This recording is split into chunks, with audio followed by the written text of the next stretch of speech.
श्रीगुरुभ्यो नमः। हरिः ओम्।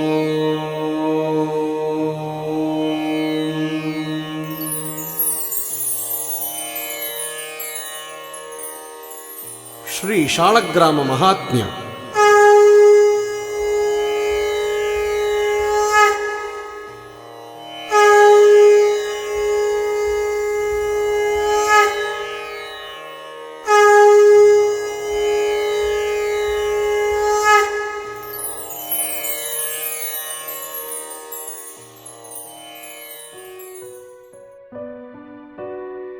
The glories of Shalagrama Shila. In the Gautamiya Tantra, it is stated, Gandakyāścaiva deshe ca Shalagramastalam mahat Pāṣāṇam tadbhavam yattat Shalagramam miti smritam. There is a large area of the Gandaki river known as Shalagrama Sthala. Stones found there are called Shalagrama Shila. In the Skanda Purana, it is stated, Snigdha Krishna Pandara va Pita Nila Tataiva cha Vakra Ruksha cha Rakta cha Mahastula Tvalanchita Apila Dhardura Bhagna Bahu Chakreka Chakrika Vrhanmukhi Vrhachakra Lagna Chakra Tava Punaha Bachakra Tava Kachit Bhagna Chakra Tvadomukhi. There are various kinds of Shalagrama Shila, such as smooth, black, yellow, blue, rough, red, large, without any marks, brown, in the shape of a frog, broken, having many chakras, having only one chakra, having a big mouth, having large chakras, having parallel chakras, having overlapping chakras, having broken chakras, and having a mouth towards the bottom. Faults and qualities of the Shalagrama Shila according to the color. Snigdha Siddhikari Mantre Krishna Kirtim Dadhati cha Pandara Papa Dahani Pita Putra Phalaprada. A smooth Shalagrama Shila awards perfection in the chanting of mantras. A black Shalagrama Shila awards fame. A pale Shalagrama Shila destroys all of one's sinful reactions. And a yellow Shalagrama Shila blesses one with a good son. Neela Sandishate Lakshmim Rakta Roga Pradhayika Ruksha Chodvegadha Nityam Vakra Dharidrayadhayika. A blue Shalagrama Shila increases one's wealth. A red Shalagrama Shila causes illness. A rough Shalagrama Shila creates anxiety. And a crooked Shalagrama Shila makes one poor. Sthula nihanti chaiva yur nishpalatu alanchita Kapila karvura bhagna bahu chakraika chakrika Vrhanmukhi vrhat chakra lagna chakra tava punaha Vaddha chakra tava yasyad bhagna chakra tvadhomukhi Pujayeddha pramadhena dukhameva labheta saha. A large Shalagrama Shila takes away one's duration of life, and worshipping a Shalagrama Shila without a chakra is useless. A brown Shalagrama Shila mixed with other colors, a broken Shalagrama Shila, as well as one with many chakras, one with only one chakra, one that has a large mouth, one with big chakras, one with overlapping chakras, one with parallel chakras, one with a broken chakra, and one that has its mouth towards the bottom, certainly gives distress to the worshipper. In the Agni Purana, it is stated, Tata Vyalamukhi Bhagna Vishaya Bhachakrika Vikara Vartana Vishchat Narasimhi Tataiva cha कपिला विभ्रमा वर्ता रेका वर्ता च या शिला दुःखधा सा तु विज्ञेया सुखधा न कदाचन. By worshipping a Shaligrama Shila that has a mouth like a snake, a broken Shaligrama Shila, a Shaligrama Shila whose chakras are not of equal size, or whose chakras are covered, or whose middle portion has raised chakras, and by worshipping a Nrsimha Shila, a brown Shaligrama Shila, a Shaligrama Shila that creates a doubt about its roundness, and a Shaligrama Shila that has encircling chakras, one receives only distress. Snigdha Shama Tata Mukta Amayava Chakrika Ghoni Murtir Anantakya Ghambira Samputa Tata Sukshma Murtir Amurtishcha Sammuka Siddhidhayika Dhatri Phala Pramanaya Kareno Bhaya Samputa Pujaniya Prayatnena Shila Chaitadrishi Shubha. These Shaligrama Shilas award perfection and auspiciousness to the devotee if they are worshipped with unalloyed devotion. Those that are smooth, black, round like a pearl, genuine, having equal chakras, in the shape of Varaha, having a deep navel, very small, having the form of Vasudeva, having a proper mouth, the size of an amalaki fruit, and raised like the back of one's hand. Yishtatu yasya ya murtis satam yatnena pujayet Pujite phalamapnoti ihaloke paratracha. One should faithfully worship the form of the Lord that one feels a natural attraction for. This will award him ultimate benefit both in this life and in the next. The faults described above are only meant for those who worship the Lord with material desires. This is confirmed by the Lord himself in the Brahma Purana. Khanditam sputitam bhagnam parshvabhiham vibheditam Shalagrama samudbhutam shailam doshavaham nahi. Even if they are broken, have holes, are cracked, or split in half, or have an odd appearance, there is no fault in worshipping any of the Shaligrama Shila that have manifested at Shalagrama Stali. Sri Rudra has said in the Skanda Purana, Khanditam trutitam bhagnam shalagramena doshabak Ishtatu yasya ya murtis satam yatnena pujayet. There is no harm in worshipping a broken, cracked, or otherwise defective Shalagrama Shila. The devotee should worship that form of the Lord to which he is naturally attracted.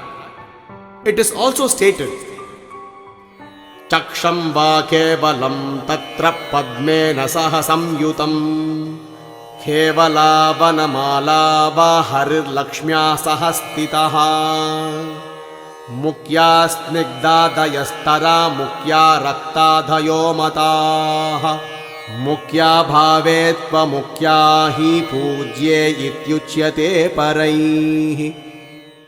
Sri Hari, along with Lakshmi, resides in the Shaligrama Shila that bears the mark of a lotus or a garland of flowers. In the opinion of some learned authorities, Shaligrama Shila that are smooth and display other fine characteristics are to be considered primary, and the Shaligrama Shila that are red or that display other discrepancies are to be considered as secondary. If a primary Shaligrama Shila is not available, then one should worship a secondary Shaligrama Shila.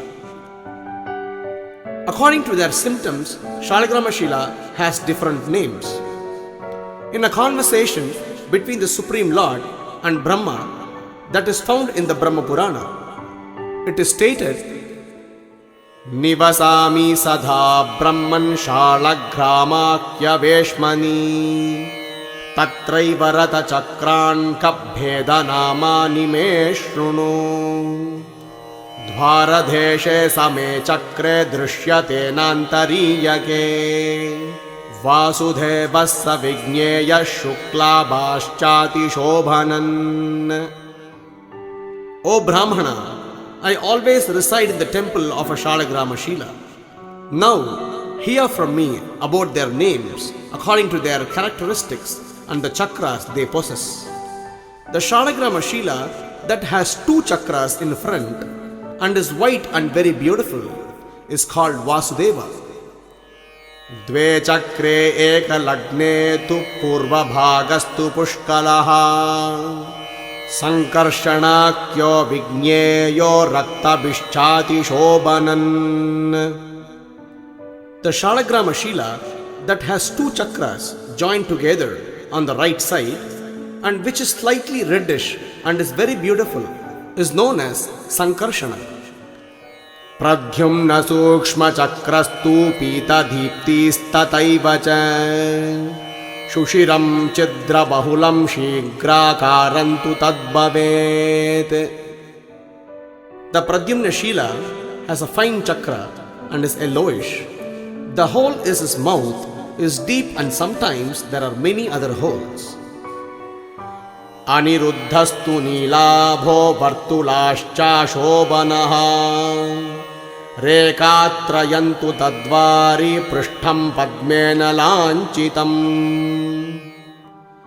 The Aniruddha Shila is blue in complexion, round in shape, very attractive, has 3 lines near the mouth and is decorated with the mark of a lotus on his back.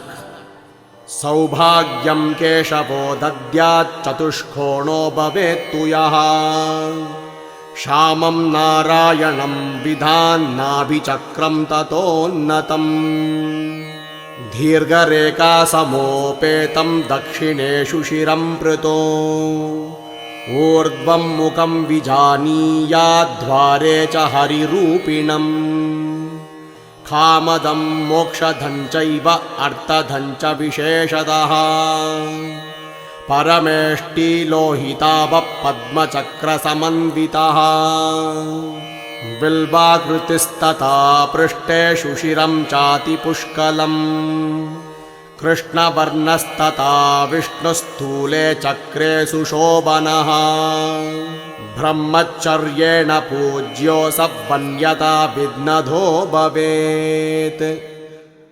The somewhat square-shaped Keshava-shila bestows good fortune upon the worshipper. The Shaligrama-shila that is black and has a chakra at the navel is called Narayana. The Shalagrama-shila that has a long line and whose mouth is wide and high is known as Hari. He awards the fulfillment of desires, liberation and wealth. The Shalagrama-shila that is reddish and possesses the marks of a lotus and chakra is known as Parameshti. The shape of Parameshti is like a bilva fruit and has the clear sign of a mouth on his back. The Vishnu-shila is black and very beautiful and has 2 large chakras. One should worship him while observing celibacy, otherwise there is a chance of facing obstacles. Kapilo narasimho tapritu chakre cha shobhane brahmacharyadikari syan nanyata pujayam bhavet. Narasimhastri bindu syat kapilaha panchavindukaha brahmacharyena pujya syad anyata sarvavidnadaha. Kapila and Narasimha Shilas have large chakras. Only a strictly celibate devotee should worship them. Narasimha has 3 dots and Kapila has 5 dots. If anyone other than a celibate devotee worships them, he will face terrible difficulty. Sthulam chakradvayam madhye ghudalaksha savarnakam dvaro paritata reka padmakara sushobhana sputitam vishamam chakram narasimhantu kapilam sampujya muktimapnoti samgrame vijayi bhavet. Narasimha has 2 chakras inside his mouth. His complexion is like that of molasses. On top there is a beautiful line that looks like a lotus. He has numerous chakras and they are uneven. By worshipping the Narasimha Shila and Kapila Shila, one achieves liberation from material bondage and victory in battle. In the Kartika Mahatmya section of the Padma Purana, this statement is found. Yasya dhirgam mukam purvak katitair lakshanair yutam rekashchakkesha rakhara narasimho mato hisaha. The Narasimha Shila's mouth is wide and deep and has a few lines that resemble the hair on the mane of a lion. In the Brahma Purana, it is stated, Varaham Shakti Linge cha Chakre cha Vishame Smrute Indra Nila Nibham Stolam Trireka Lanchitam Shubham. The Varaha Shila has two signs of Shakti and two odd lines, a complexion like the color of a blue sapphire, and three heavy lines. He is very attractive. In the Kartika Mahatmya section of the Padma Purana, it is stated, Varaha Kritira Bhugnash Chakra Reka Swalankruta Varaha iti saprokto bhukti mukti phala pradaha. The Shalagrama Shila that looks like Varaha and has chakras and lines is known as the Varaha Shila. If worshipped with devotion, he bestows material enjoyment as well as liberation upon the devotee. In the Brahma Purana, it is stated, Dhirgha Kanchana Varnaya Vindutraya Vibhushita Matsyakyasa Shilagneya Bhukti Mukti Phala Prada. The Shalagrama Shila that is oblong, is golden and has three dots is known as Matsya. Matsya awards material enjoyment as well as liberation to his worshippers. Matsya Rupantu Devesham Dhirdakarantu Yadbhavet Vindutrayasama Muktam Kasya Varnam Vishobanam. The Shalagrama Shila that is oblong, possesses three dots, is the color of bell metal and looks very charming, is known as Matsya. In the Brahma Purana, it is stated, Khurmasthatonnata prishte vartula vartapuritaha haritam varnamadhatte kaustubhena chachihintaha. The Shalagrama Shila, whose back is raised and who is round, green in complexion, and possesses the mark of the Kaustuba gem, is known as Kurma. In the Kartika Mahatmya section of the Padma Purana, it is stated, Kurma Karata Chakrangha Shila Kurma Prakirtitaha. The Shalagrama Shila, whose shape is just like a tortoise, and who bears the mark of a chakra, is known as Kurma Deva. In the Brahma Purana, it is also stated, Hayagrivon Kushakharo Reka Chakra Samipaga Bahu Chakra Sama Yuktam Prashtam Nirada Nilakam. The Shalagrama Shila, whose shape is like an anchor, who possesses many lines and chakras, and whose back is bluish like a cloud, is known as Hayagriva. Hayagrivan Kushakare Reka Pancha Bhavantihi Bahuvindu Samakirne Drishyante Nila Rupakaha. Lord Hayagriva's shape is like that of an anchor. He has 5 lines and many dots, looks very attractive and is bluish. It is also stated in the Padma Purana, Hayagriva yata lamba rehankaya shila bhavet tata sausyadhigrivaha pujito jnanadho bhavet. The Shalagrama Shila, whose shape is like that of a horse neck and who has lines, is known as Hayagriva. If he is worshipped with devotion, he awards the devotee transcendental knowledge. Ashva Kritimukam Yasya Sakshamalam Shirastata पद्माकृतिर्भवेत्वापि हयशीर्षन्त सौमतः. The Shalagrama Shila, shaped like the head of a horse and whose upper portion bears the mark of a string of beads, is known as Hayagriva. Sometimes the Hayagriva Shila is in the shape of a lotus flower. In the Brahma Purana it is stated, Vaikuntam Manivarnabham Chakramekam Tatadvajam Dvaropari Tata Rekha Padmakara Sushobhana. The Shalagrama Shila, whose complexion is like that of a jewel, who has only one chakra, who bears the mark of a flag, and whose upper part of the mouth is adorned with the lines like a lotus, is known as Vaikuntha. Sridharastu tata devaschihinto vanamalaya Khadamba kusuma kharo reka panchaka bhushitaha. Sridhara is the Shaligrama Shila who is decorated with the marks of a flower garland, whose shape is like a kadamba flower and who has 5 lines.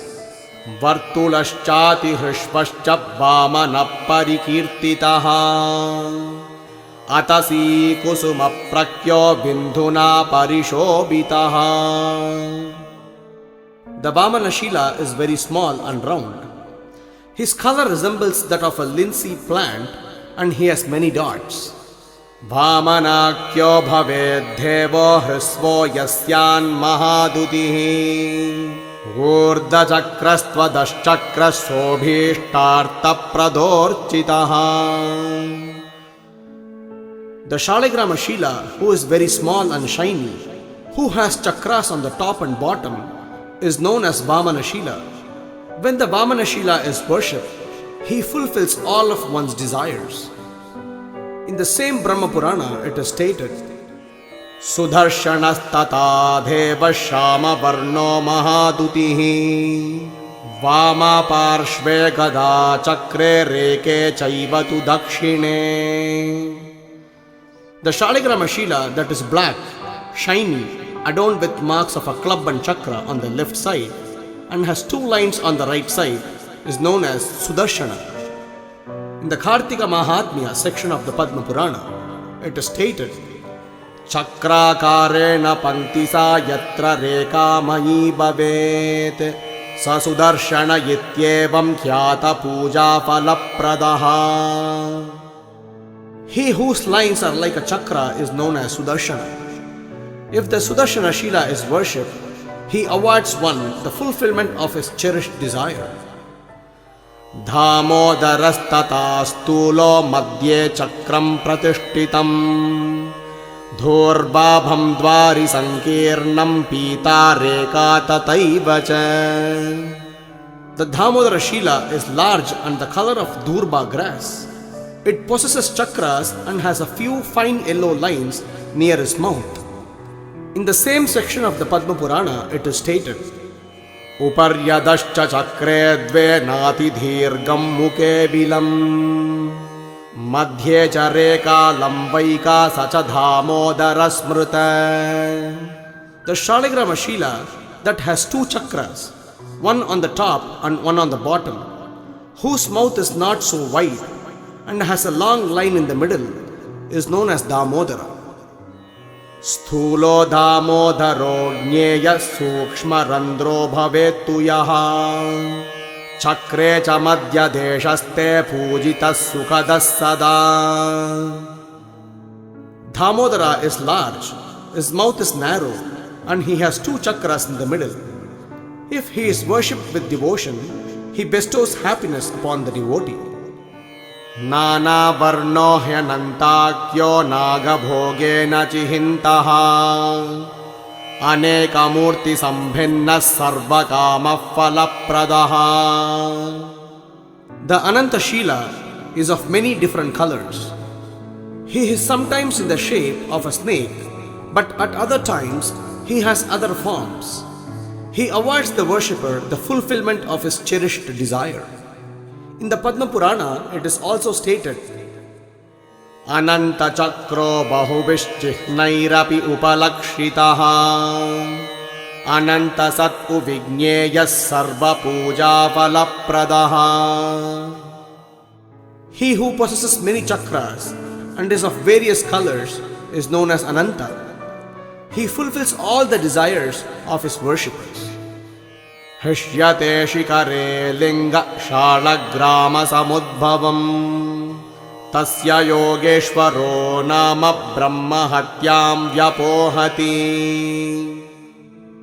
The Shalagrama Shila that is decorated with a chakra on top is known as Yogeshwara. He destroys all sins, even the killing of a Brahmana. Araktam Padmanabhakyam Pankajachatra Samyutam Tulasya Pujaye Nityam Dharidrastvishvaro Bhavet Chandrakritim Hiranyakyam Rashmi Jalam Vinirdishet Suvarnareka Bahulam Spatika Dyutishobitam. Padmanabha's complexion is slightly reddish and he is decorated with marks of a lotus and an umbrella. If even a poor person worships him every day with tulasi leaves, he will achieve vast wealth. The Hiranyagarbha Shila appears like the moon and has many golden lines. He is transparent and as clear as crystal. Ardha Chandrar Kritirdevo Hrishikesha Udahritaha Tamarchalabhate Swargam Vishayamsha Samihitan. The Shalagrama Shila that shaped like a half moon is known as Rishikesha. By worshipping him, a devotee can ascend to heaven and possess all objects of enjoyment. Vamapashve Same Chakre Krishna Varnasa Bindukaha Lakshmi Nrsimho Vikyato Bhukti Mukti Phalaprada. The Shalagrama Shila that has two identical chakras on the left side, which is black and which is decorated with dots, is known as Lakshmi Nrsimha. When worshipped, he blesses the devotee with material enjoyment and ultimately liberation. Trivikramasthata Deva Shama Varno Mahadutihi Vamapashve Tatachakre Reka Chaivatu Dakshine. The Shalagrama Shila that is dark and effulgent and has two chakras on his left side and one chakra on his right side is known as Trivikrama. Pradakshina Vartkritata Vanamala Vibhushita Yashila Krishna Samnyasa Dhanadhanya Sukhaprada.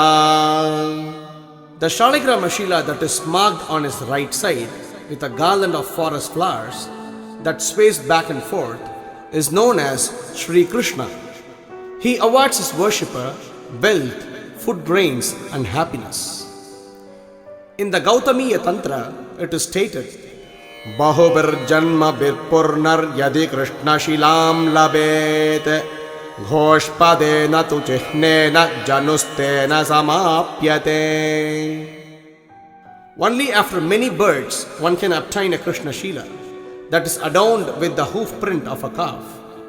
Such person will not again be born in this material world.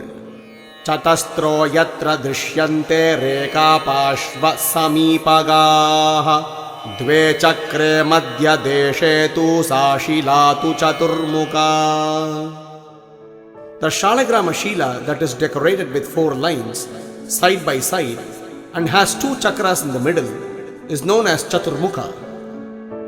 In the Kartika Mahatmya section of the Padma Purana, it is stated, Vajrakitodbhava reka pankti bhutascha yatra vai Shalagrama Shilaya sa Vishnu Panjara Samyita.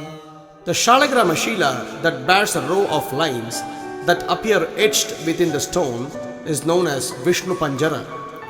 Naghavat Kundali Bhuta Reka Pankti Sa Sheshakaha Padmakhare Cha Pankti Dve Madhye Lamba Cha Rekika Garuda Satpu Vigneyash Chatushchakro Janardanaha. The Shalagrama Shila that has lines resembling the coil of a serpent is known as Shesha.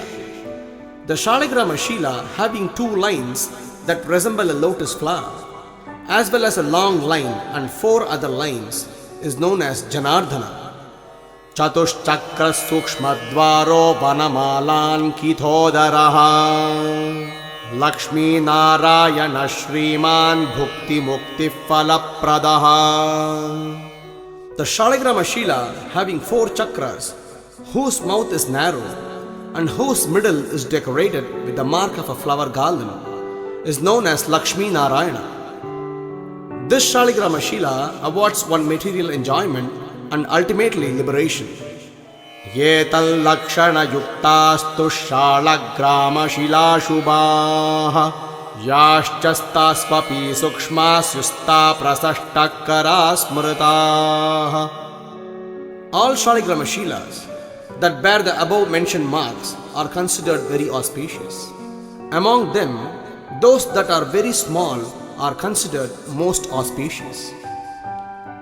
In a conversation between the Supreme Lord and Brahma that is found in Padma Purana, it is stated, Yata yata shila sukshma mahat punyam tata tata tasmat tam pujayen nityam dharma kamartha siddhaye. The smaller the Shaligrama Shila, the more auspicious it is considered to be. To achieve religiosity, economic development, sense gratification and liberation, one should worship the Supreme Lord in the form of the Shaligrama Shila. Tatrapi amalaki tulyat sukshma chativa yad bhavet tasyameva sadha brahman shriya sahavasam yaham. O Brahma, I reside along with my beloved consort Lakshmi within those Shaligrama Shilas that are small, like amalaki fruit. Shalagrama Shilas Parshat Koti Janmaganashanam Kim Punaryajanam Tatra Harisannidhyakarakam. Simply by touching the Shaligrama Shila, all one's sinful reactions accumulated since millions of lifetimes are destroyed. What then can be said of those who worship the Shaligrama Shila? They certainly attain Lord Hari's association. In the Magha Mahatmya section of the Padma Purana, it is stated, Yah pujayed dharim chakre Shalagrama Shilodbhave Rajasuya sahasrena teneshtam prativasaram. O Brahma, one who worships Sri Hari every day in his favorite form as the Shaligrama Shila, daily obtains the result of performing 1000 Rajasuya sacrifices. Yadha mananti vedanta brahma nirghunamachyutam tat prasado bhavendranam Shalagrama Shilarchanat. The same Supreme Lord who is addressed in the Vedanta as the infallible absolute truth, devoid of material qualities, bestows mercy on those who worship him as the Shaligrama Shila. Mahakashtastito vahnir matyamana prakashate yata tata harirvyapi Shalagrame prakashate. As fire hidden within two sticks becomes manifest when they are rubbed together, similarly Sri Hari manifests himself in the Shaligrama Shila. Api papas samachara karmanyanadhikarinaha Shalagramarchaka vaishyat naiva yanti yamalayam. O Vaishya, if even unqualified people who are fond of sinful activities worship the Shaligrama Shila, they can be spared from traversing the path to the abode of Yamaraja. Natata ramate lakshyam natata nijamandire Shalagrama Shila chakre yatasa ramate sada Agnihotram hutam te nadhatta prithvi sasagara Yenarchito harishchakre Shalagrama Shilodbhave. Lord Narayana does not feel as satisfied in the association of Lakshmi or in his own abode as he feels when he is manifest as the Shaligrama Shila. One who worships Sri Hari as the Shaligrama Shila obtains the result of performing an Agnihotra sacrifice and giving away the entire earth in charity. Khamai krodai pralobaishcha vyapto yotra naradamaha sopi yati harer lokam shalagrama shilarchanat yah pujayati govindam shalagrame sadha naraha ahutas samplavam yavat nasa pratyavate divaha. If anyone, even he may be the lowest among mankind, who is fully under the control of lust, anger and greed, dedicates himself to worshipping the Shaligrama Shila, he attains the supreme abode of Sri Hari. A person who always worships Sri Govinda as the Shaligrama Shila becomes qualified to reside in the planets of the demigods until the final dissolution of the universe. Vina tirtair vina dhanair vina yajnair vina matim muktim yati naro vaishya shalagrama shilarchanat narakam garbhavashanchatiryakvam krimiyonitam nayati vaishya papopi shalagrame chutarchakaha धीक्षा विधान मंत्रज्ञाश्चक्रेयो बलिमाहरेत सयाति वैष्णवं धाम सत्यं सत्यं मयोदितम्. O Vaishya, even without visiting holy places, giving charity, performing austerities and accumulating knowledge, human beings can become eligible for liberation simply by worshipping the Shaligrama Shila with love and devotion. If the most sinful people worship Lord Achyuta in his form as the Shaligrama Shila, then they can be relieved from being born among the animals or insects or in other hellish conditions, as well as from suffering within the womb. I assure you that if a person who has been initiated and thus has received the bona fide mantra worships me with offering in my form as the Shaligrama Shila, he will be transferred to my supreme abode. नैवेद्यैर्विविधैः पुष्पैर्धूपैर्दीपैर्विलेपनैः गीतवादित्रस्तोत्राद्यै शालग्रामशिलार्चनम् कुरुते मानवो यस्तु खलौ भक्तिपरायणः कल्पकोटिस्सहस्राणि रमते सन्निधौ हरेः लिंगैस्तु कोटिवृद्धिष्ठैर्यत्फलं पूजितैस्तुतैः शालग्रामशिलायान्तु एकनापीह तत्फलम्. In this age of Kali, anyone who worships the Shaligrama Shila with devotion while offering various foods, incense, ghee lamps, flowers, sandalwood paste and prayers accompanied by singing and the playing of musical instruments resides with the Lord in great happiness. By simply worshipping the Shaligrama Shila, one can obtain the result of worshipping 10 million Shivalingas.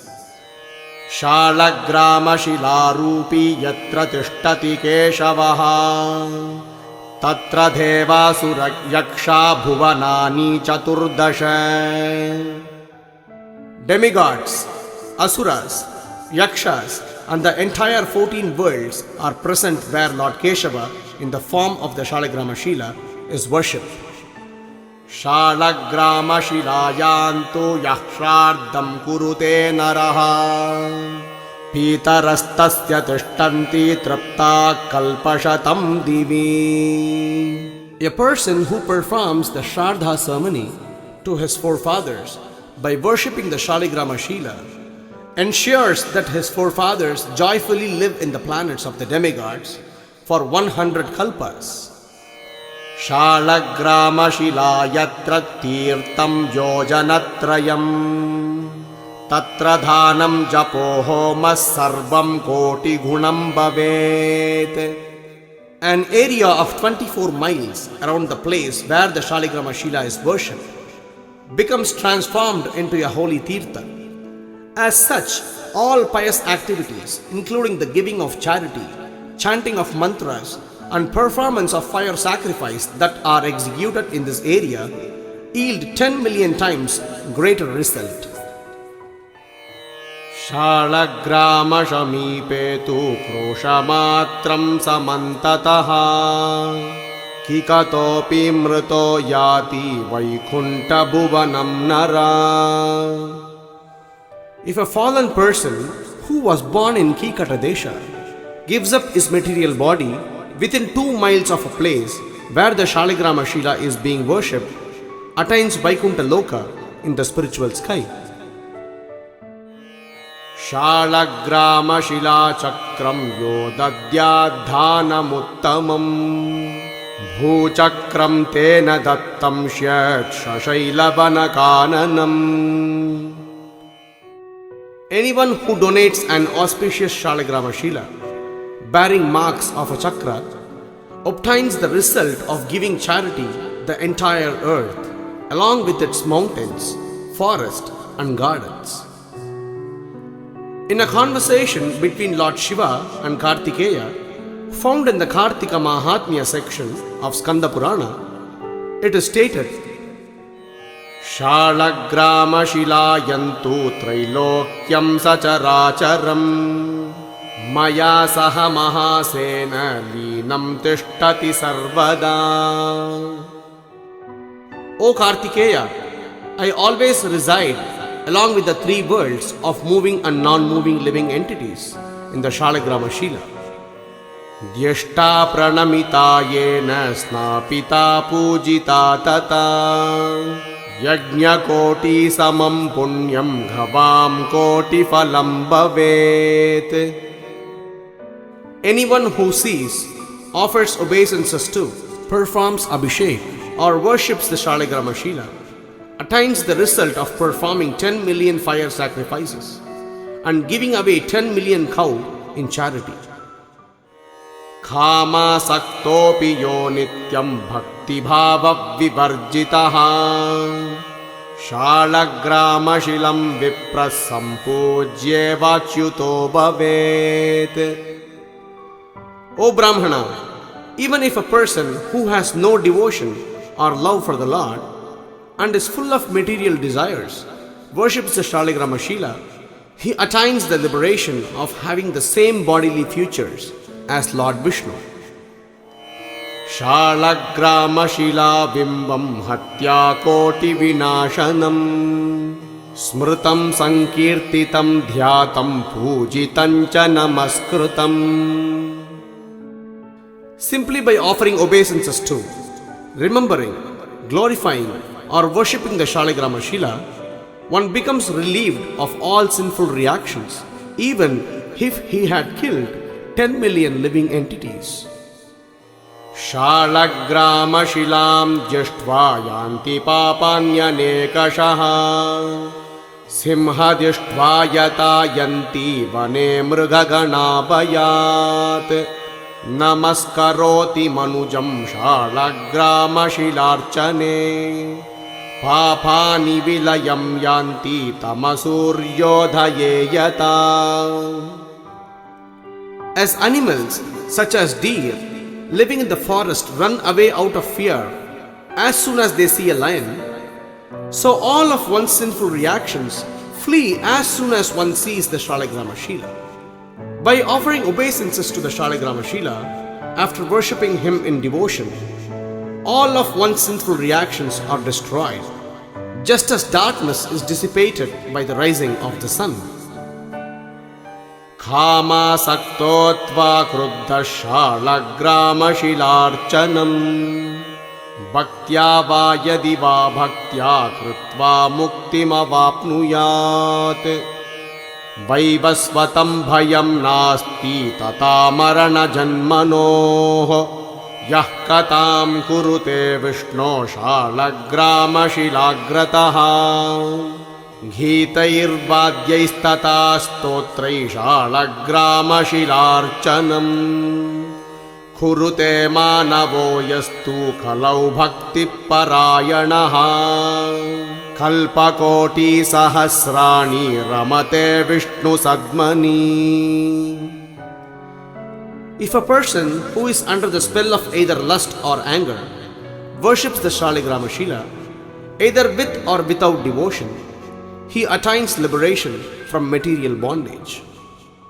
Anyone who discusses topics in relation to Lord Hari in front of the Shaligrama Shila will not be disturbed by fear of Yamaraja or repeated birth and death. In the age of Kali, one who worships the Shaligrama Shila with faith and devotion while singing, offering prayers and playing musical instruments will go to reside eternally in the abode of Lord Vishnu. Shalagrama namaskare bhavenapi naraikృతే bhayam naiva karishyanti madbhaktaye narabhuvi. Lord Shiva said, if my devotees in this world offer obeisances to the Shaligrama Shila, even without devotion, they will no longer have to fear material existence. Mad bhakti baladharpishta mad prabhum na namanti ye vasudevam na te jñeya mad bhakta papino hite. Those who do not offer their obeisances to Lord Vasudeva, being puffed up with the mentality that they are my devotees, are most sinful. You should know for certain that they are not really my devotees. Shalagrama shilayantu sadha putra vasamyaham dhattam devena tushtena swastanam mama bhaktitaha. My dear son, I always reside in the Shaligrama Shila. Being pleased by my devotional service, the Supreme Personality of Godhead has awarded me His residence. Padmakotis sahasraistu pujite mayi yat phalam tat phalam koti ghunitam Shalagrama shilarchame pujitoham natair matryair namitoham natair naraihi Nakritam matriya loke hai Shalagrama shilarchanam. The result one achieves by worshipping me with thousands of millions of lotus flowers is multiplied 10 million times when he worships the Shaligrama Shila. I feel embarrassed to accept the adoration offered to me by those who worship the Shaligrama Shila. Shalagrama shilagre tu yah karoti mamarchanam thenarchitoham satatam yughanameka saptatim. A person who worships me in front of Shaligrama Shila gets the benefit of worshipping me continuously for 71 yugas. Khimrachatair lingashatair vishnu bhakti vivarjitaih Shalagrama Shila bimbam narchitam yadi putraka. O child, those who do not worship the Shaligrama Shila are devoid of devotional service to Lord Vishnu. As such, they receive no benefit even after worshipping 100 Shivalingas. Anarham mama naivedyam patram pushpam phalam jalam Shalagrama shilagnam sarvam yati pavitratam. Things that have been contaminated, such as food, water, flowers, leaves and fruits, and are thus unfit for offering to me, can be sanctified simply by the touch of the Shaligrama Shila. Yo hi maheshvaro bhutva vaishnavam lingamuttamam dhreshti vaiyati narakam yavad indraschaturdasha. If a devotee of Lord Shiva displays envy or hatred towards the deity of Sri Hari, he will have to reside in hell for a period equal to the rule of 14 Indras. Sakrudapyarchite vimve Shalagrama shiladbhave muktim prayanti manujanunam samkyena varjitaha. There is no doubt that even those who have no knowledge of the absolute truth, If they worship the Shalagrama Shila even once, they become eligible for liberation. Malingai khote birdyashthairyat phalam pujitaistutai Shalagrama Shilayantu yekenapi hi tadbhavet. The result one achieves by having the darshana of and worshipping 10 million Shivalingas can be achieved simply by worshipping the Shaligrama Shila. Tasmad bhaktya cha madbhaktai priyarte mama putraka kartavyam satatam bhaktya Shalagrama Shilarchanam. My son, therefore, for my pleasure, my devotees should regularly worship the Shaligrama Shila with love and devotion. Shalagrama Shila Rupi Yatra Tishtati Keshavaha Tatra Devasura Yaksha Bhuvanani Chaturdasha. Demigods, Asuras, Yakshas, as well as the entire 14 worlds are present where Lord Keshava in the form of the Shaligrama Shila is worshipped. Shalagrama Shilagreto Sakritpindena Tarpitaha Bhavanti Pitarastasya Masamkya Tatra Vidyate Pramanamasti Sarvasya Sukrutasya Hi Putraka Phalam Pramanahinantu Shalagrama Shilarchane. It is impossible to estimate how much happiness the forefathers experience when they are offered obligations even once in front of the Shaligrama Shila. All kinds of piety have a limit, but my dear son, no one can estimate the fruit of worshipping the Shaligrama Shila. Yodhadati phalam Vishno Shalagrama Samudbhavam Vipraya Vishnu Bhaktaya Teneshtam Bahubirmakaihi. One who gives the Shaligrama Shila in charity to a qualified Brahmana who is engaged in the devotion service of Lord Vishnu attains the result of performing many sacrifices. Manushye dhurlabha loke Shalagramodbhava Shila Prapyate na vina punyai kalikale visheshataha. Shalagrama Shilas are very rarely seen in this world. Unless one is very fortunate or pious, he cannot possess a Shalagrama Shila, especially in this age of Kali.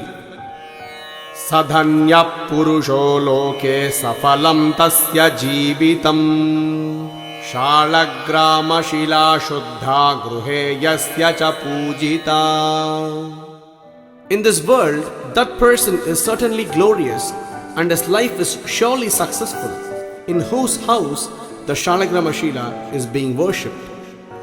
Shamniyamendriya Gramam Shalagrama Shilarchanam Yahkuryamanavo Bhaktya Pushpe Pushpeshvamedabhak.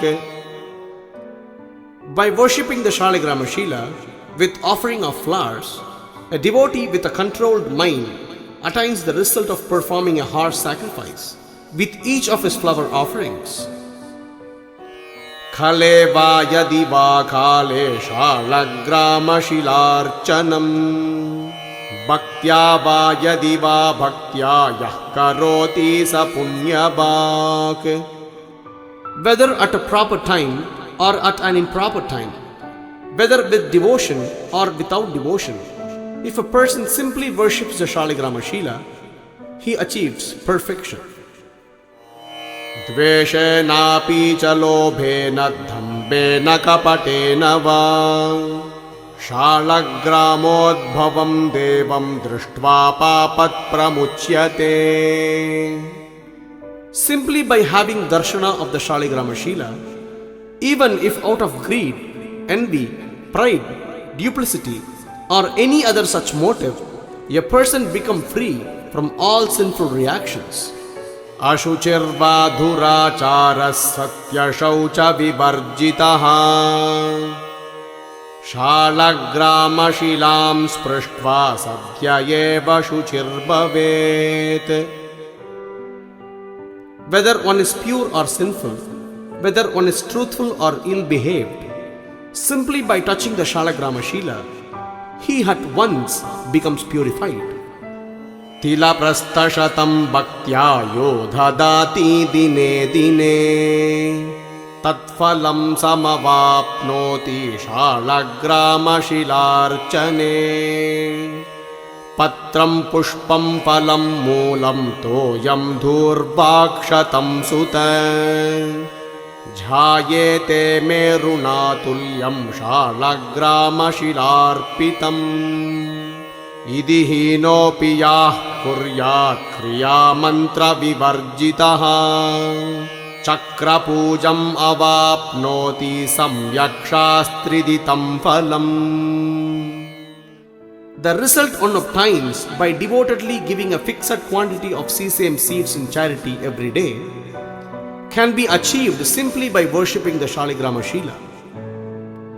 My dear son, even a small quantity of leaves, flowers, fruit, water, roots, dubra grass or rice paddy offered to the Shaligrama-shila is accepted as being as big as Mount Sumeru. By worshipping the Shaligrama-shila, even those who are unfamiliar with the prescribed rules and regulations and who know nothing of the prescribed rituals or mantras achieve the benefit as stated in the revealed scriptures. Skande krutva tu yodvanam vahate shailanayakam tenodhantu bhavet sarvam trailokyam sacharacharam. ब्रह्महत्यादिकं पापं यत्किञ्चित् कुरुते नरः तत्सर्वं निर्दहत्याशु शालग्रामशिलार्चनम्. न पूजनं न मन्त्राश्च न जप न च भावना न स्तुतिर्नोपचारश्च शालग्रामशिलार्चने. One who travels carrying a Shaligrama-shila on his shoulder is considered to be carrying the entire three worlds, along with all moving and non-moving living entities. If those who are guilty of killing a Brahmana or committing other grave sins worship the Shaligrama-shila, they will quickly become relieved of all sinful reactions. One should not be overly concerned about the process of worship, the chanting of mantras, meditation, the offering of prayers, or the intelligence for worship while worshipping the Shaligrama-shila. Shalagrama-shila yatra tatirtam yojanatrayam tatra dhanancha homascha sarvam koti gunam bhavet. Shalagrama-shilayantu yah shraddham kurute naraha पितरस्तस्य तिष्ठन्ति तृप्ता कल्पशतं दिवि. शालग्रामसमीपे तु क्रोशामात्रं समन्ततः किकटोऽपि मृतो याति वैकुण्ठभुवनं नरः. An area of 24 miles around the place where the Shaligrama-shila is worshipped becomes transformed into a holy tirtha. As such, all pious activities, including the giving of charity, chanting of mantras, and performance of fire sacrifice that are executed in this area, yield 10 million times greater results. A person who performs the Sharda ceremony to his forefathers by worshipping the Shaligrama-shila ensures that his forefathers joyfully live in the planets of the demigods for 100 kalpas. If a fallen person who was born in Kikata Desha gives up his material body within 2 miles of a place where the Shaligrama-shila is being worshipped, he attains Vaikuntha Loka in the spiritual sky. In the Padma Purana it is stated, Shalagrama-shila chakram yodhadyaddanamuttamam भूचक्रं तेन दत्तं स्यात् सशैलवनकाननम्. A person who donates an auspicious Shaligrama-shila bearing the markings of a chakra, obtains the result of giving in charity the entire earth along with its mountains, forests and gardens. In the Garuda Purana, it is stated, Tishtanti nityam pitaro manushyaas Tirtani gangadika pushkarani Yajñascha medahi api punya shailash Chakran kitayasya vasanti gehe. The forefathers, human beings, all holy places such as Ganga and Pushkara, as well as the horse sacrifice, reside in the house where a Shaligrama Shila is adorned with auspicious markings of a chakra. In a conversation between Yama and Dhumrakesha, found in the Kartika Mahatmya section of the Padma Purana, it is stated, Shalagrama Shilayantu Yairnarai Pujito Harihi Samshodhyatesham Papani Muktaye Buddhito Bhavet. Those who worship Sri Hari in his form as the Shaligrama Shila are blessed by the Lord with the pure intelligence by which they can easily go back to Godhead. The Lord also destroys all their sinful reactions. Kartike maturayantu sarupyam dishate harihi Shalagrama shilayam vai pitran uddhishya pujitaha Krishna samudhare tasya pitanetan swalokatam. Sri Hari awards liberation to those who worship him in Mathura in his form as the Shaligrama Shila during the month of Kartika. If one worships the Shaligrama Shila with a desire to benefit his forefathers, the Lord delivers them, carrying to his eternal abode. At the end of the story of Yajñadvaja that is found in Brihan Naradiya Purana, it is stated, Shalagrama Shila Rupi Yatra Tishtati Keshavaha Nabadhante Suras Tatra Bhuta Vetalakadayaha Shalagrama Shila Yatra Tattirtam Tattapovanam Yatas Sannihitas Tatra Bhagavan Madhusudanaha. Demons, ghosts, evil spirits and other such creatures cannot create disturbances where Lord Keshava is present in his form as the Shaligrama Shila. Indeed, such a place is sanctified and as good as an ashrama because Lord Madhusudana is present. Shalagrama Shilatascha Yadidvadasha Pujitaha Shatam va pujitam bhakta yatadasyadikam phalam. If one worships 12 or 100 Shaligrama Shilas with love and devotion, he achieves greater benefit. The result of worshipping more than one Shaligrama Shila. In the conversation between Devaduta and Vikundara that is found in the Magha Mahatmya section of the Padma Purana, it is stated, Shiladvadashabo Vaishya Shalagrama Samudbhavaha Vidivit Pujitayena Tasya Punyam Vadamite. O Vaishya, kindly listen as I describe to you the benefit one achieves by worshipping more than one Shaligrama Shila according to the prescribed rules and regulations. Kotidvadasha lingaistu pujitai swarna pankajaihi Yatsyadvadasha kalpaistu dine naikena tadbhavet Yah punah pujayed bhaktya Shalagrama shilashatam Ushitva harer loke chakravarti jayate. The benefit one achieves by worshipping 12 million Shivalingas with offering of golden lotus flowers for 12 kalpas can be attained by worshipping 12 Shaligrama Shilas for a single day. The devotee who worships 100 Shaligrama Shilas with faith and devotion is born in this world as an emperor after residing in the abode of Lord Vishnu.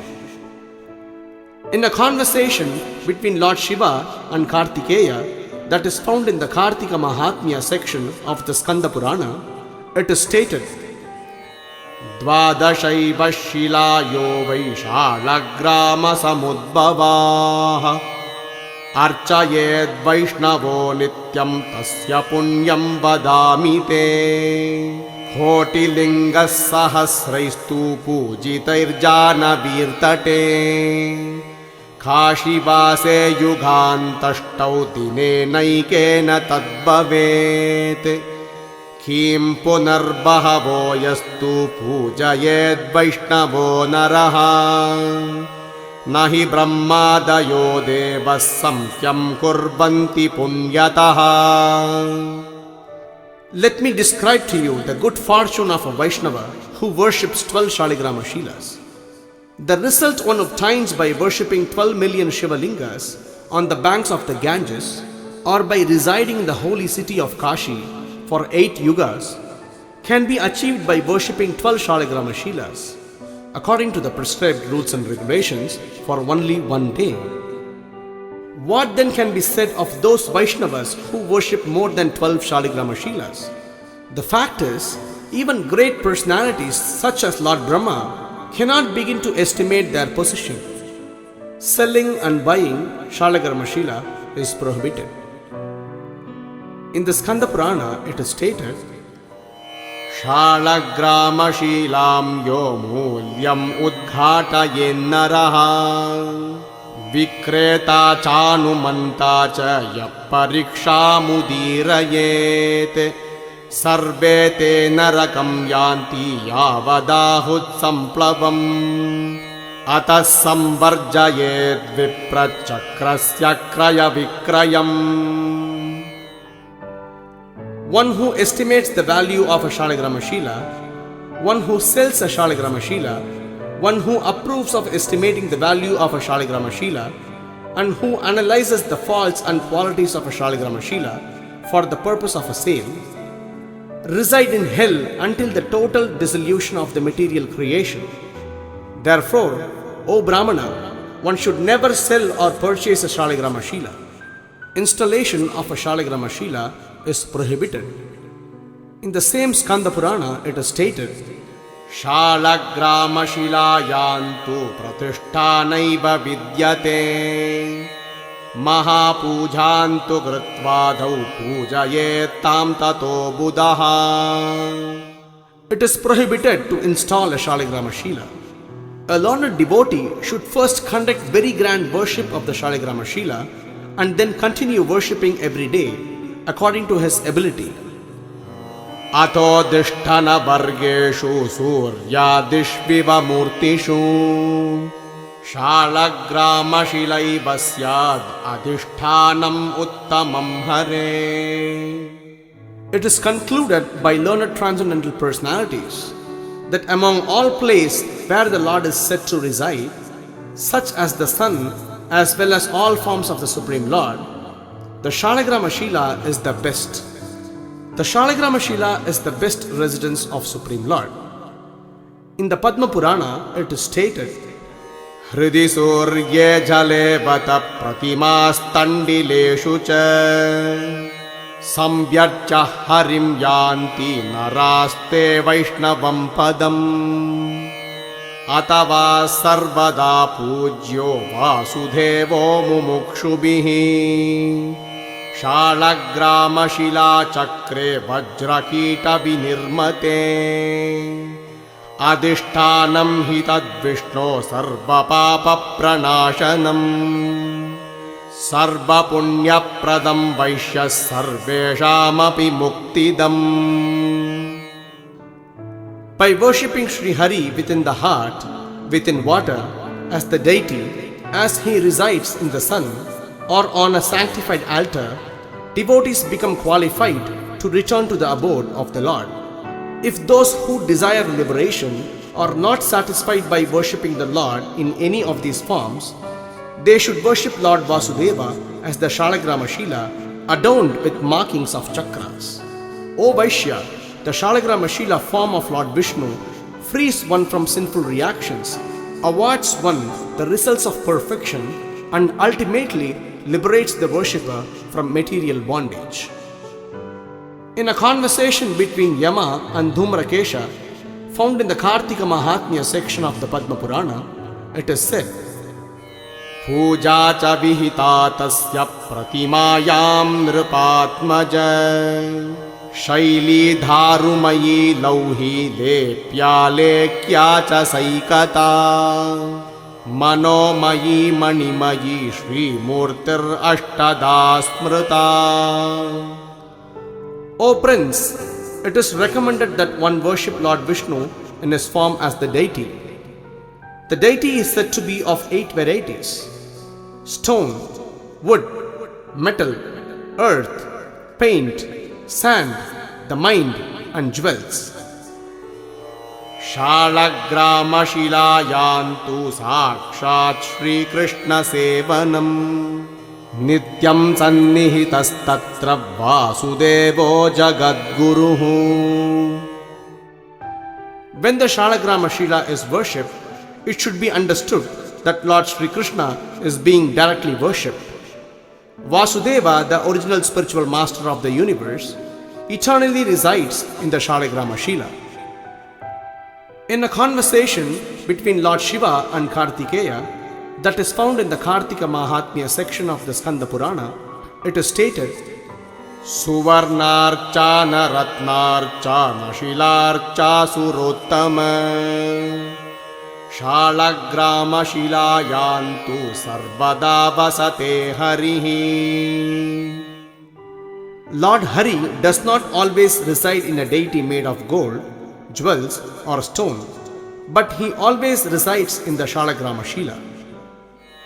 Hatyam hanti yadhangri sangatulasi steyam chatoyam pade naivedyam bahumadyapana dhuritam ghurvan gana sangajam Shri sadhinamatistitir harijanaistatsangajam kilvisham Shalagrama Shila Nrsimha Mahima Kopeshya Lokottaraha.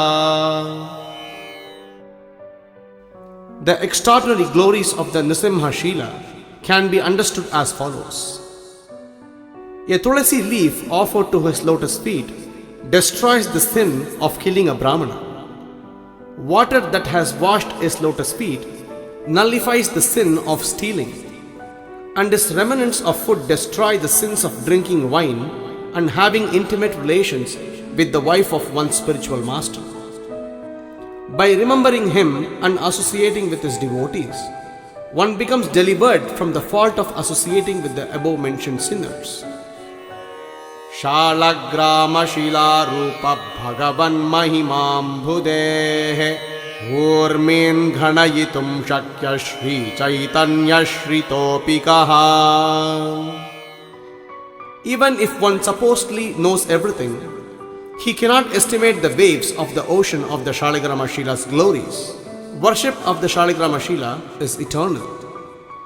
In the Padma Purana it is stated, Shalagrama Shila Pujam Vinayo Shrati Jayate Sachandhaladi Visthayam Kalpam Jayate Krimihi.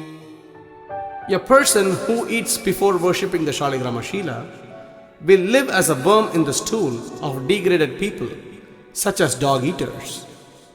In the Skanda Purana, it is stated, Ghaurabachala Shringrair Vidyate Tasya Vaitanuhu Namatirjhayate Yasya Shalagrama Shilarchane. The body of a person who has no interest in worshipping the Shalagrama Shila will be pierced by the sharp peaks of mountains. Evam Shri Bhagavan Sarva Shalagrama Shilatmakaha Dvijaistribhishcha Shudraischa Pujyo Bhagavataparaihi. Therefore, everyone, whether a Brahmana, woman or Shudra, should engage in worshipping the Supreme Lord on his form as the Shalagrama Shila after being duly initiated. In a conversation between Lord Brahma and Narada Muni, regarding the worship of the Shaligrama Shila in connection with the O of Chaturmasya that is found in the Skanda Purana, it is stated, Brahmana Kshatriya Visham Satshodranamatapuvang Shalagrame'dikarosti nachanyesham kadachana. Brahmanas, Kshatriyas and Vaishyas are qualified to worship the Shaligrama Shila. If a Shudra is a devotee of Lord Hari, then he is also qualified. Otherwise, he is not. A Brahmana who is not a devotee of Lord Vishnu is not qualified to worship the Shaligrama Shila. But a Shudra who is attached to the devotional service of Lord Hari is qualified to worship the Shaligrama Shila. The word Sat Shudra in this verse refers to a Shudra who is inclined to the devotional service of Lord Hari. Striyo va yadi va Shudra Brahmana Kshatriyadayaha Pujayitva Shila Chakram Labhante Shashvatam Padam. It does not matter whether one is a woman, Shudra, Brahmana or Kshatriya. Anyone who worships the Shaligrama Shila attains the eternal abode of the Supreme Lord. Ato nishedhakam yad yad vachanam shruyate sputam avaishnava param tat tat vigneyam tatvadirshibhihi brahmanasyaiva pujyoham shucherapyashucherapi Stri Shudrakara Samsparsho Vajradapi Sudussaha Pranabha Uchcharanachaiva Shalagrama Shilarchanat Brahmani Gamanachaiva Shudraschandalatamiyat. According to those who are knowers of the truth, the statement prohibiting the worship of the Shaligrama Shila by Shudras and women that are found in the scriptures are applicable only to those who are not devotees of Lord Vishnu. An example of such a prohibitory injunction is, whether pure or impure, only Brahmanas are qualified to worship me. I feel the touch of a Shudra or a woman to be more painful than a thunderbolt. If a Shudra utters the sacred syllable Om, worships the Shaligrama Shila, or enjoys sex with a Brahmana woman, he surely becomes a dog eater. Sandharya Vaishnavair Yatna Shalagrama Shila Suvat Sacharcha Dvaraka Chakran Kitopetaiva Sarvada. Vaishnavas should treat the Shaligrama Shila as being more dear than their own lives. While worshipping the Shaligrama Shila, one should worship a Dvaraka Shila as well. The glories of worshipping the Shaligrama Shila along with the Dvaraka Shila. In the Brahma Purana, it is stated, Shalagramodbhavo devo devo dvaravati bhavaha Ubhayo sanghamo yatra muktis-tatra na samshayaha. There is no doubt that wherever there is worship of the Shaligrama Shila and Dvaraka Shila, liberation stands nearby. In the conversation between Lord Brahma and Narada Muni that is found in the Skanda Purana, it is stated, Chakran kita shila yatra shalagrama shilagrataha Tishtate munishardula vardhante tatra sampadaha. O great sage, all kinds of prosperity increase where the Dvaraka Shila and Shaligrama Shila are being worshipped together. Pratyaham Shila Shalagramasya yo archayet Dvaravatya Shila Yukta Savaikunte Mahiyate. A devotee who worships the Dvaraka Shila along with 12 Shaligrama Shilas will be worshipped in the Vaikunta. The characteristics of a Dvaraka Shila. In the Prahlada Samhita, it is stated, Yekas Sudarshano Dvabhyam Lakshmi Narayana Smritaha त्रिभिस्त्रिविक्रमो नाम चतुर्भिश्च जनार्दनः पञ्चभिर्वासुदेवस्तु षड्भिः प्रद्युम्न उच्यते सप्तभिर्बलदेवस्तु अष्टभिः पुरुषोत्तमः नवभिश्च नवव्यूहो दशभिर्दशमूर्तिकः एकादशैश्च अनिरुद्धो द्वादशैर्द्वादशात्मकः अन्येषु बहुचक्रेषु अनन्तपरिकीर्तितः A Dwarakashila with one chakra is known as Sudarshana. With two chakras is known as Lakshmi Narayana. With three chakras is known as Trivikrama. With four chakras is known as Janardana. With five chakras is known as Vasudeva. With six chakras is known as Pradyumna. With seven chakras is known as Baladeva. With eight chakras is known as Purushottama. With 9 chakras is known as Navavyuha. With 10 chakras is known as Dasamurti. With 11 chakras is known as Aniruddha. And with 12 chakras is known as Dvadashatmaka. Dwarakashila with more than 12 chakras is known as Ananta. The glories of 12 chakras. In the Varaha Purana it is stated, ये केचिच्चैव पाषाणा विष्णुचक्रेण मुद्रिताः तेषां स्पर्शनमात्रेण मुच्यते सर्वपातकैः. Any Shaligrama Shila that is marked with Lord Vishnu's chakra is sanctified. Simply by touching him, one becomes freed from all sinful reactions.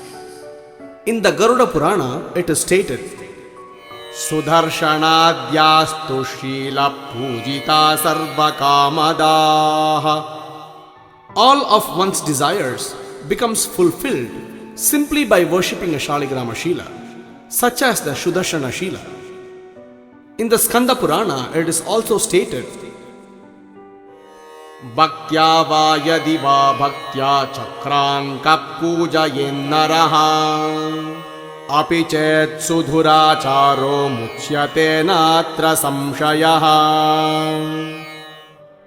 If a devotee worships a Shaligrama Shila marked with chakras, whether with pure devotion or without pure devotion, he will be liberated from material entanglement, even if he was the most sinful person. Of this there is no doubt. This is a statement by Lord Brahma in the Dwaraka Mahatmya. Ye tadvai chakra tirtantu yachila chakra chihnita muktida papinam loke mlecha deshepi pujita. A Shaligrama Shila with marks of chakras is known as Chakra Tirtha. If such a Shaligrama Shila is worshipped, even in the countries of Mlechas, the sinful people residing there can be delivered.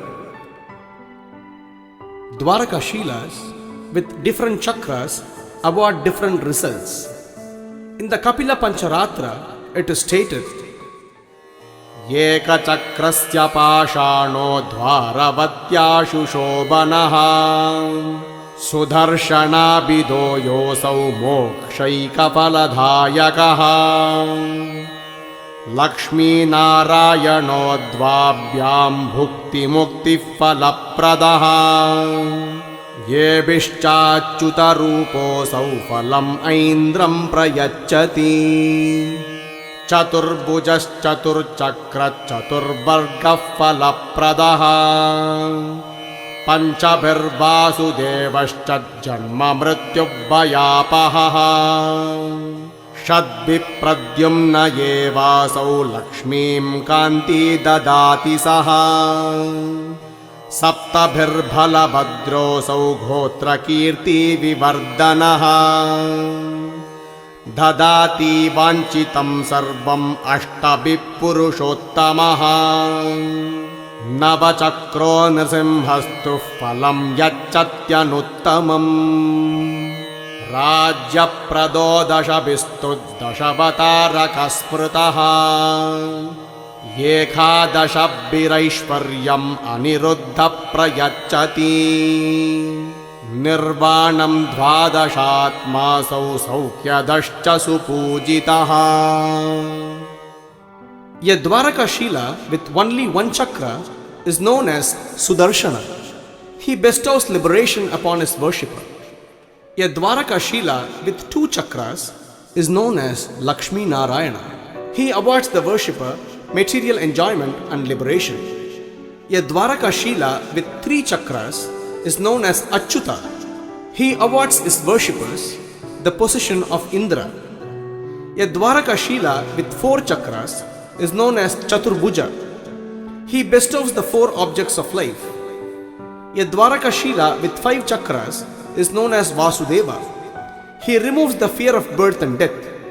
A Dwarakashila with six chakras is known as Pradyumna. He bestows opulence and beauty upon the worshipper. A Dwarakashila with seven chakras is known as Baladeva. He bestows upon his worshipper fame and good progeny. A Dwarakashila with eight chakras is known as Purushottama. He fulfills all of his worshippers' desires. A Dwarakashila with nine chakras is known as Narsimha. He gives excellent rewards to his worshippers. A Dwarakashila with 10 chakras is known as Dashavatara. He awards his worshipper a kingdom. A Dwarakashila with 11 chakras is known as Aniruddha. He blesses one with wealth, and a Dwarakashila with 12 chakras is known as Dwadashatmaka. He awards the worshipper happiness and liberation. Faults and qualities according to color.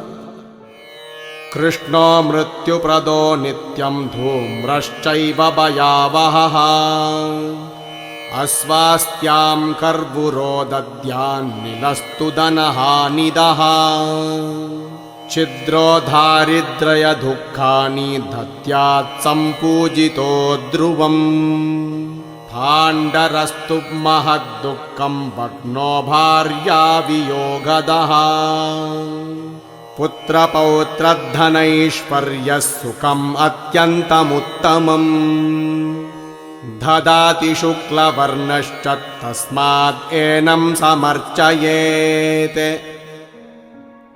A black Dwarakashila can be the cause of death. A grey Dwarakashila creates fear within the mind. A multicolored Dwarakashila causes illness, and a bluish Dwarakashila destroys one's wealth.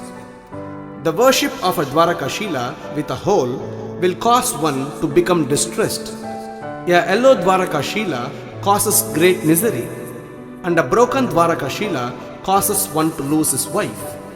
Worship of a white Dwarakashila awards one good children and grandchildren, wealth, other assets, and material happiness. For this reason, one should worship a white Dwarakashila.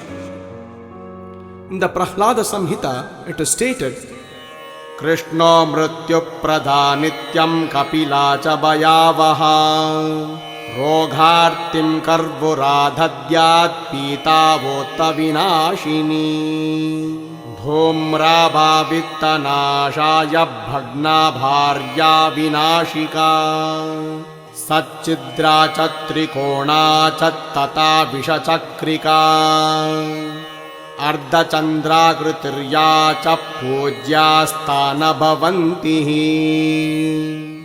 A black Dwarakashila brings death. A brown Dwarakashila gives constant fear.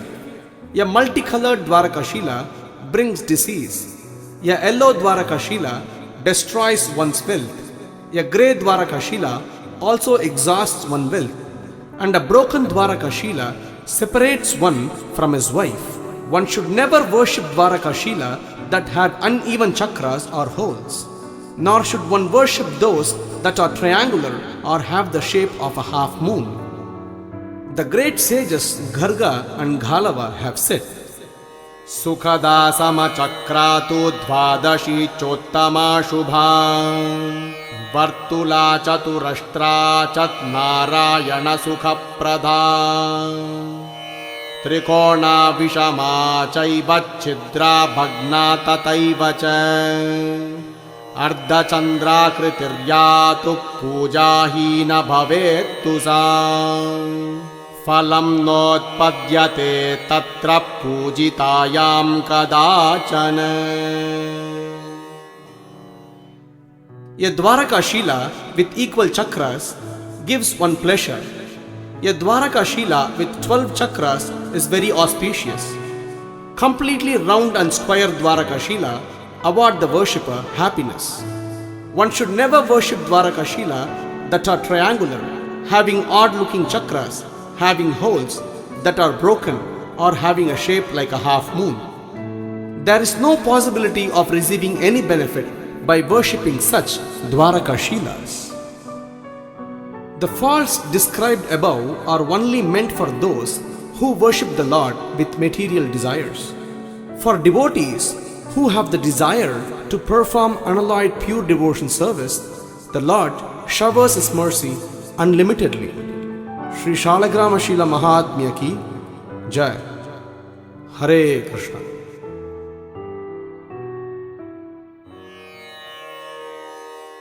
Harihi Om